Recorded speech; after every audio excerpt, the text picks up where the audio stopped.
Pilipinas, una sa ating mga balita. Ang dapat sana'y masayang pagdiriwang napalitan ng alingawngaw ng saklolo. Patay ang 11 individual matapos araruhin ng lalaking sakay ng SUV ang Lapu-Lapu Festival ng Filipino Community sa Vancouver, Canada. Ang suspek na di umano'y mentally unstable, tinangkapang tumakas. Una sa balitang yan, si James Galangi. Patay ang 11 individual habang higit 12 naman ang sugatan matapos araruhin ng isang 30 anyos na lalaki ang isinasagawang Lapu-Lapu Festival sa Vancouver, Canada. Paliwanag ng mga otoridad, may kasaysayan umano ng problema sa pag-iisip ang lalaki habang kinumpirma na wala naman itong kaugnayan sa anumang uri ng terorismo.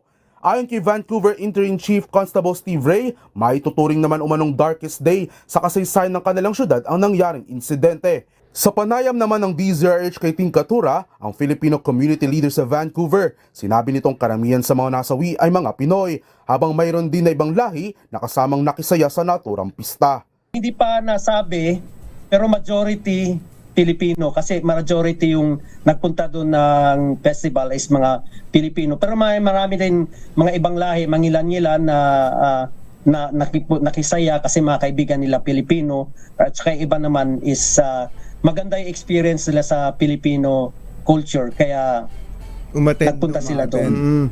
Matapos ang naging pag-araro, pinilit pa umanong tumakas ng suspect, ngunit nasa kote rin ng mga otoridad at kasalukuyang nasa kanilang kustodiya para sa inisyal na investigasyon.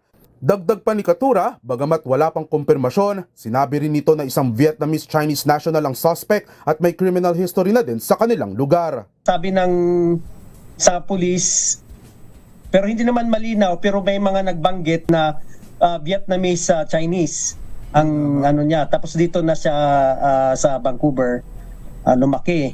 Tapos meron siyang history ng police incidents, tapos may mga records sa mental health. Tapos may nagsasabi na kalalabas din daw sa mental institution. Nako. Inaasahang tataas pa ang bilang ng mga nasawi sa mga susunod na araw, kung saan mahigit 100 pulis na ang idineploy para tumulong sa rescue operations. Samantala, nagpaabot na rin ng pakikiramay si Pangulong Bongbong Marcos sa pamilya ng mga biktima at sinabing naikipag-ugnayan na ito sa Canadian authorities para tumulong sa nagpapatuloy na investigasyon. Para sa MBC TV Network News, ito si James Galangi ng DZRH TV, una sa Pilipinas, una sa Pilipino.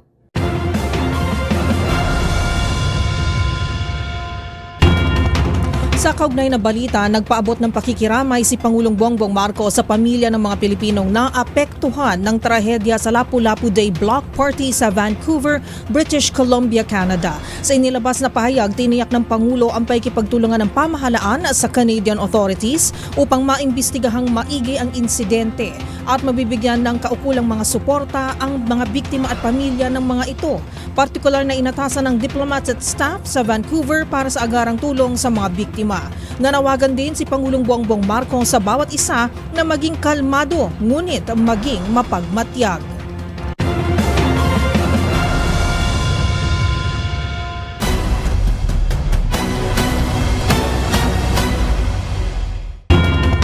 Samantala, nagsimula na ngayong Lunes, ika-14 na araw bago maghalalan ang local absentee voting para sa libo-libo nating kababayan na idideploy sa mismong araw ng eleksyon.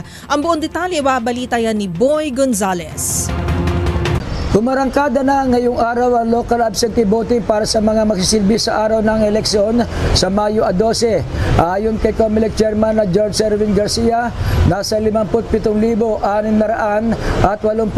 ang nagparehistro para sa local absentee voting, kung saan pinakamarami ay mula sa Philippine Army.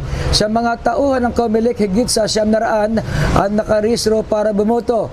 May iba't ibang venue ang LAB sa iba't ibang lugar sa bansa. Sinabi ni Chairman Garcia, ito ang kauna-unahang pagkakataon na automated ang LAB kumpara sa mga nakalipas na mano-mano ang paraan ng pagboto. Ang naiba nga lang, walang makina sa mga voting center.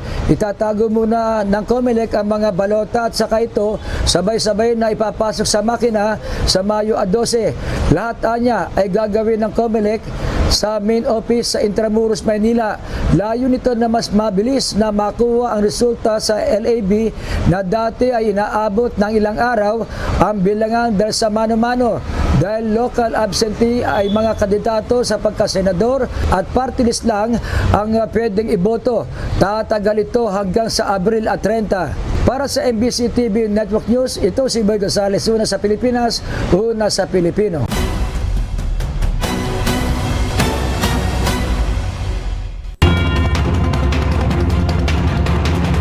Sa kaugnay na balita, maaga na rin bumoto ang nasa higit 1,400 pulis sa Campo Crame sa pangunguna ni Philippine National Police Chief, Police Brigadier o Police General Romel Francisco Marbil.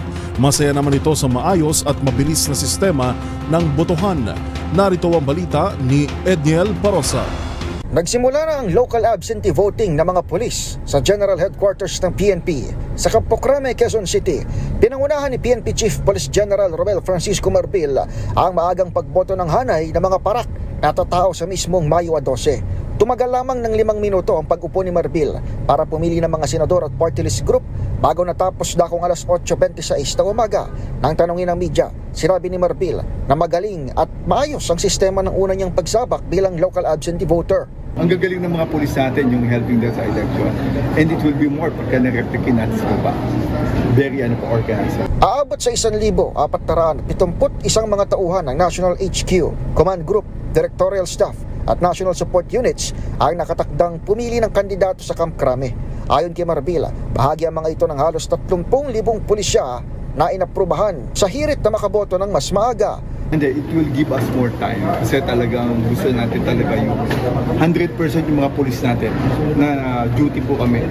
Ako mag-iikot ako during election kaya nauna kami. Marami mga officers namin that will be voting.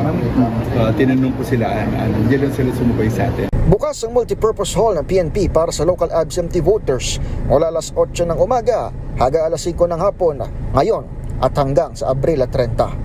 Para sa MBC TV Network News, ito si Edniel Parosa na Laser H. Una sa Pilipinas, una sa Pilipino.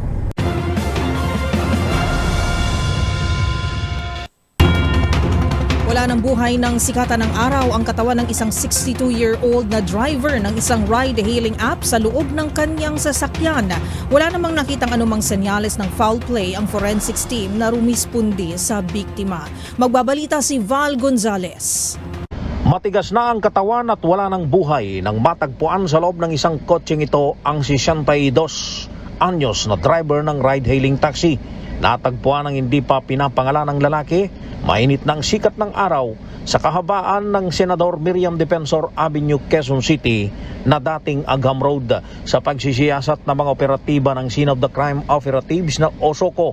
Walang external injury ang biktima, sabi ng kasamahan ng TNVS driver. Nakasubsob ito sa upuan ng driver's side at nakapatay ang makina ng sasakyan.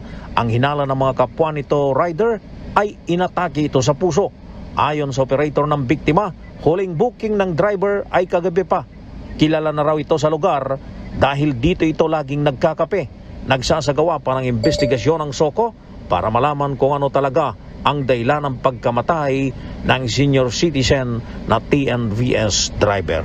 Para sa MBC TV Network News, ako si Val Gonzales, DZRH, una sa Pilipinas, una sa Pilipinas.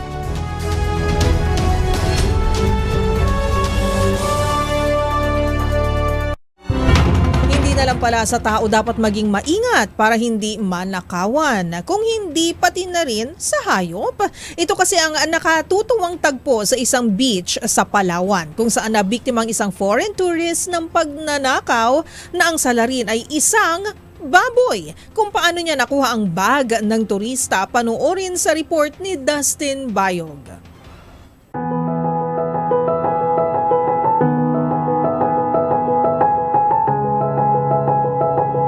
Kakaibang eksena ng pagnanakaw ang nakuhanan ng foreign tourista ito sa Coconut Beach sa Palawan. Hindi isang tao, kung hindi ang hayop na baboy ang hindi inaasahang tinangay ang kanyang bag. Noong una ay binibidyuhan pa nila ang naturang baboy na hindi bakas na may binabalak pa lang itong masama.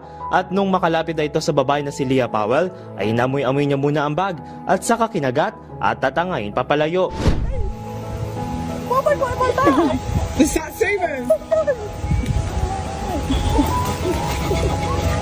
Sinubukan naman siyang habulin ng kanyang anak upang mabawi ang naturang bag.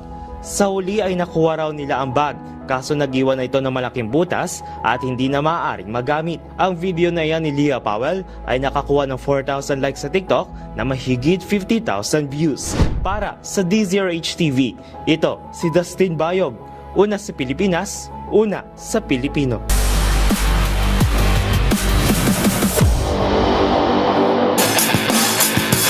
Sa mundo naman ng pole vaulting, nabigo ang Filipino pole vaulter na si EJ Obiena na makasecure ng podium finish sa ginanap na Xiamen Diamond League sa China. Tinapos ng Filipino Olympian ang torneo sa ika-7 pwesto habang nakuha naman ng world record holder na si Armand Duplantis ang ginto. Ang mga detalye sa report ni Matchpoint, Millie Borja.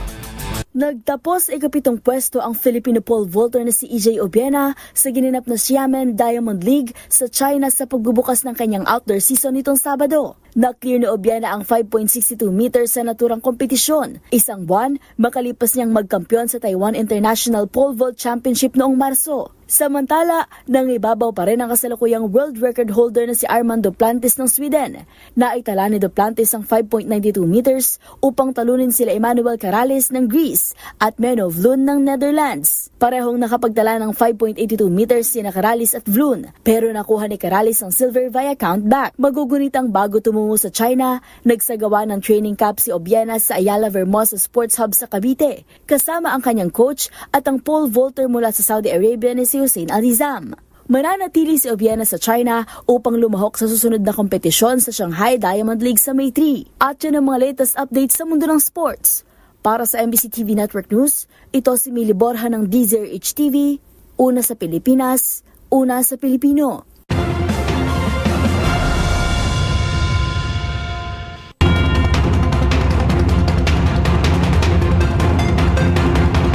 At iyan po ang mga balitang aming nakalap ngayong araw ng Lunes. Ito po si Yuel Reyes. At ako naman po si Karen Oyong. Magkita-kita tayong muli bukas, araw ng Martes, para sa mga balitang makabuluhan at mga kwentong makapangyarihan. Hatid ang boses ng Pilipino para sa Pilipino. Ito ang MBC TV Network News. Una sa Pilipinas, una sa Pilipino.